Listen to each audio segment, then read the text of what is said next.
ఈ మెరుపు చూడండి, అసలుకి నేను సడన్గా చూస్తే నాకు అర్థమే కాలేదు. దీన్ని స్లో మూమెంట్లో పెడితేనే ఇలా కనపడుతుంది. హలో ఫ్రెండ్స్, వెల్కమ్ టు మన ఛానల్. ఈ వీడియో పార్ట్ 3. ఇప్పుడు చూడండి, కాంక్రీట్ పోసేసామన్నమాట. పోసేసినాక వర్షం బీభత్సంగా పడుతుంది. ఇప్పుడు మనము ప్లాంట్ దగ్గరికి వెళ్తున్నాము లోడింగ్కి, వేరే కాడికి పోయాలి. చూడండి వర్షం ఎలా పడుతుందో. చూడండి బీభత్సంగా పడుతుంది. మన బండి మీద సిమెంట్ పడి వర్షానికి గడ్డగడుతుందని ఒకటే భయం వేస్తుంది. తెల్ల బండి కదా, చూడండి బీభత్సంగా పెరిగింది. వర్షం మామూలుగా రావట్లేదు, మొత్తం మన మీదనే పడుతుంది. ఇటు సైడ్ మనం డోర్లు వేసుకొని తోలాలంటే తోలలేము. ఇప్పుడు చూడండి, ఇక్కడ నుంచి హైడ్రా వస్తున్నది. చూడండి ఎలా ఈడ్చుకొని వస్తుందో ఆ బురదలో, దానికి టైర్లు జారిపోతున్నాయి.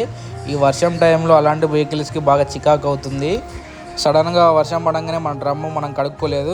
ఇప్పుడు మనం డ్రమ్ము కడిగేసుకొని ఇంకా పక్కన పెట్టుకోవాలి. వర్షం అయిపోయాక లోడింగ్ ఉంటే లోడింగ్ వేసుకోవాలి. చూడండి అసలు ఈ సైడ్ మా పక్కన మబ్బులకి గుట్టలు కూడా కనపడట్లేవు, కొండలు. చూడండి మొత్తం భలే ఉంటుంది వర్షం పడితే ఇక్కడ. ఇప్పుడు మనం ముందు జేసీబీ ఆగింది, జేసీబీ బై దగ్గరికి వెళ్దాము. మనోడి దగ్గరికి వస్తే మనోడు ప్రశాంతంగా డోర్లు వేసుకొని బిగ్ బాస్ చూస్తాడు. చూడండి అసలు ఎల్లో కలర్ బండి కదా, వర్షం పడితే ఎలా మెరుస్తుందో, దగదగ మెరుస్తుంది. మన బండి కూడా బాగానే మెరుస్తుంది, కాకపోతే ఎల్లో కలర్ అనేది కొంచెం బాగుంటుంది అనమాట వెహికల్స్కి. ఓకే ఫ్రెండ్స్, మళ్ళీ కలుద్దాం తర్వాత వీడియోతో.